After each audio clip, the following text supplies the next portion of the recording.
Good morning everyone, welcome back to our online class. It's nice to see you all again. Did you eat your breakfast yet everyone this morning? Alright, and did you review your lessons? I hope you have reviewed your lessons very well. Alright, so today we are going to start a new lessons, but before we start a new lessons, I would like to review the lessons that you learned since last week, because today we are going to focus on the writing tutor book, right? Alright, so in the writing tutor book, did you still remember what did we study last week? Everyone, please think a little bit of what you studied since last week about writing. Alright, so one of the points that I have raised in that writing is about the general statement, right? Everyone, do you still remember what is general statement? Do you have any ideas about this point? So why do we need to have general statement in our essay? Does it necessary to include it in our essay, or we can omit it, the general statement in our essay? I believe your answer is not, right? We cannot exclude the general statement in our essay at all, because in our essay, in the introduction, it requires three main parts, right everyone? The first one is attention grabber, the second one is the general statement, and the last one is thesis statement. It's very important, right, to include it all. Alright, so we focus so much about the general statements. So again, do you still remember what is general statement?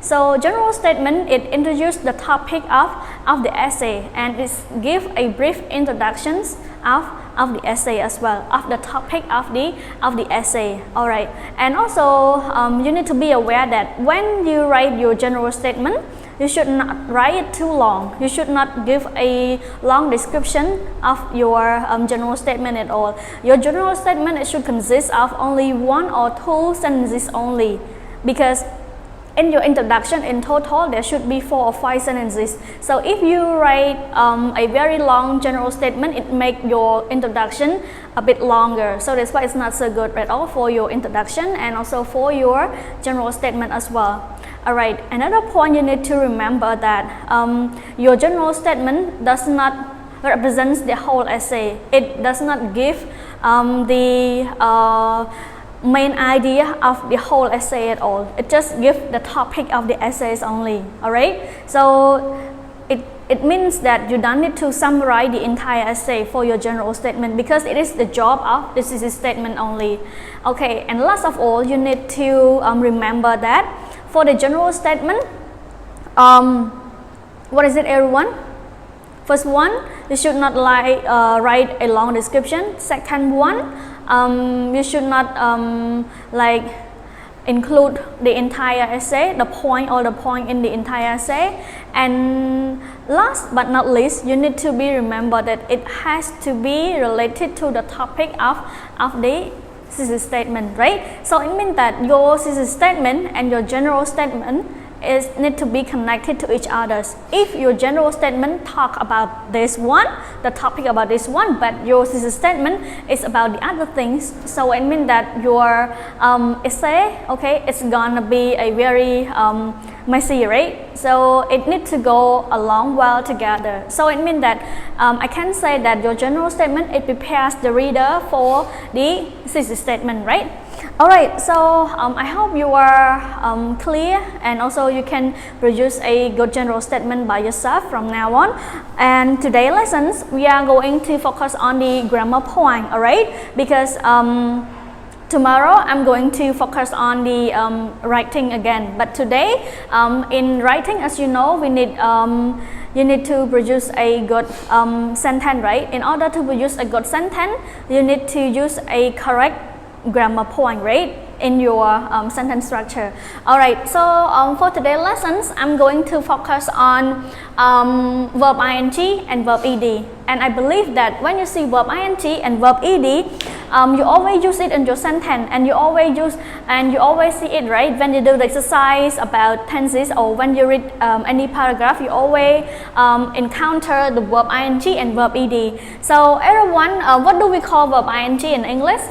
So in English, verb ing, we call it present participle. How about verb ed? So verb ed, we call it past participle. For example, verb ing like reading. So this is read, and then plus ing is we call it verb ing. And we call it present participle, the official one, right? And how about verb ed? Verb ed, past participle, it can be verb ed or it can be the irregular one, right? Alright, so here, first of all, I would like to introduce you guys about the present participle. So present participle is commonly used in the continuous form, right? I believe you always see the present participle, verb ing in the continuous form. Another one, it's used in after the verb of perceptions and after verb of movements, or it can be used as an adjective. So we're gonna look at it in a very detail, okay, one by one. Alright, so here, as you can see, the first point, we use present participle as a part of the continuous form of a verb. So it means that for all the continuous tenses, there's always a present participle, verb ing in that sentence. So you can take a look at the example here. You see, I am working. Working here is a present participle, verb ing. So here, the sentence, how can you know that what kind of continuous form is that? Because there's a lot of continuous form, right? Yes, continuous tenses, right? Present, past, and future, right? So, and for the present, we divide more, right? For that one. So here, we can know that sentence, which continuous tense, by looking at the verb in front of the present participle here. As you can see here, am. I am working. So you can think back about the form. So here, I believe that it is the present continuous, right? So here, when you see the verb be, am, is, are, it means plus verb ing. It is the present continuous, and the verb ing here, the present participle here, it never change at all in the continuous form. It always remain the same, right? But the changing one is about the verb be in front of that verb ing. Alright, so how about this one? They have been walking. So as you can see here, this still walking, this still verb ing, the same, right? How about this one? You see, the in front of verb ing here is have been. So which tense, everyone? Which continuous tense? Can you tell me, everyone, when you see the word have been? So here it's about the present perfect continuous. Like I said, when the present participle is used in the continuous form, it always remain the same. But something that has changed is only the verb before the present participle only, right? How about this one? He was singing. So here you see the word singing, still verb ing, and here was here. It is the past, right? So it means past continuous, or we call it past progressive. Alright, and this one we will be staying. So you see the word staying. How about this one? Will be. So when you see the word will, it means the future, right? So it means future continuous. Alright.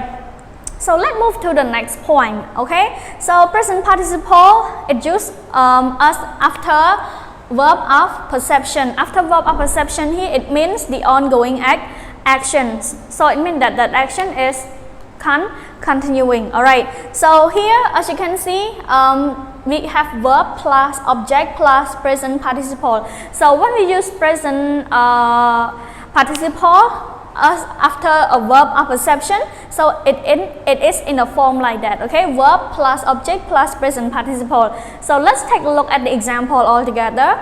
We saw him swimming across the pond, okay? Alright, so here where is the present participle, everyone? I believe that it is swimming, right? Swimming here. And also here you need to look at the form that I told you earlier. So here, verb, where is verb? The verb here, saw, right? And where is object? The object is him. So here, we saw him swimming across the pond, right? So it means that the action of swimming is ongoing action, and also the action of swimming is being noticed by someone else, right? And let's look at the other one. I watched her painting Sarah portrait. So here verb ing, which is present participle, and here watch here is a verb, and her here is an object. So here I watch her painting Sarah portrait. So it means that the actions of painting is an ongoing actions, and also that action is being noticed by someone else. Alright, so let's move to next one. So present participle after verb of movement actions to indicate parallel activity. So which means that activities happening at the same time. So here you can take a look at the example. He walks reading his newspaper. So you can see here is the present participle reading. So it means that he walked reading his newspaper. So it means that both action, the action of reading and the action of walking, is it happen at the same time, everyone? Right? It's happening at the same time between these two action. Like for example here, okay, he walks, okay, reading newspaper. Alright. So far so good, right, everyone? So let's move to the next point. So present participle as adjective. So here the example, this movie is so exciting. Alright. So here you see exciting. Okay. Here it used as an adjective. Did you read that amazing book? Alright. So to sum up again, for the present participle here, we use it. It is commonly used in the continuous form. After verb of perception, after verb of movement to indicate the parallel activities, the activity that happening at the same time, both activities, and also it can be as an adjective as well, present participle. Alright, so let's move to the last point, which is about past participle. So past participle here refers to the verb ed, right, everyone? Verb ed. So here the present participle is used in the perfect tense and it used in the passive voice, right? So when you use this perfect tense and the passive voice, you always need the past participle verb, right, to use in your sentence. So here in the perfect tense, okay, like perfect tense like present perfect, past perfect, right? So it requires the past participle verb. So here as you can see, I have decided this issue. So here the present, here the past participle decided. And as I said earlier, in the past participle we have the irregular one which we add ed, but the irregular one it change completely, right? It change automatically. And here I have met Peter before. Here it is from the verb meet, right? Alright. And here last one is about the passive voice. So in every passive voice tense like present passive, present simple passive, past simple passive, or it evens the I can say yes, past simple passive. So we always need to use the past participle, right? Alright, so as you can see here, the case was decided by the court. Here you see the word decided, right? Here is the verb past participle in the passive, in the past simple past passive. And the next one, the text was provided by him. Here you can see the verb past participle. Alright, so right now I explained you already about the present participle and past participle, so it's time to do the exercise all together. So right now I would like you to open your book to page 35 all together, and when you open your book to page 35 you will see the exercise A. Choose the correct form of the verb to complete the sentence. Alright, so are you ready to practice the exercise with me, everyone? Alright, I hope you are ready, right? Okay, so let's get started all together. So for number one, they give you the sample one already. Our old cat Snooky was loved, blah blah blah, by our whole family. So they give you three choices: A, loved; B, loving; and C, to love.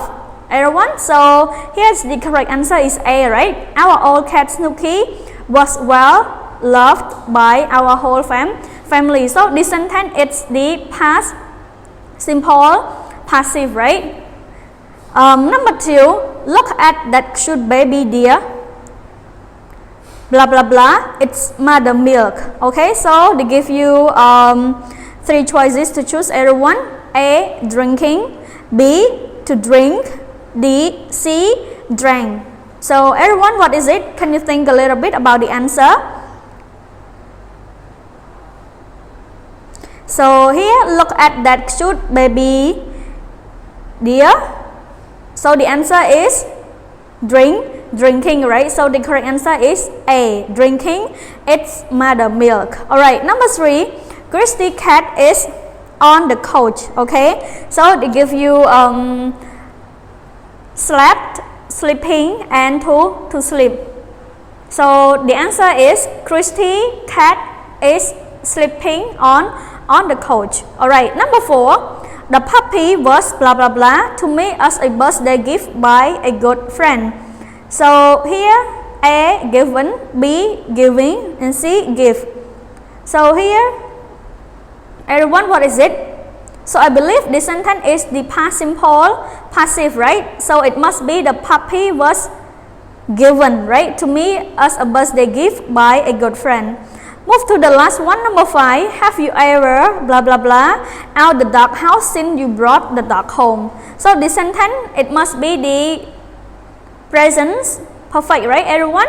You see the word have you ever, right? Have you ever here, it talks about the experience, right? So have you ever clean, right? Clean here, clean in the past participle verb, right? Cleaned, C-L-E-A-N-E-D, right? Cleaned out the dog house since you brought the dog home. Alright, so everyone, we have practiced exercise all together, and I hope you enjoy this section. Alright, so see you next time, everyone. Bye bye.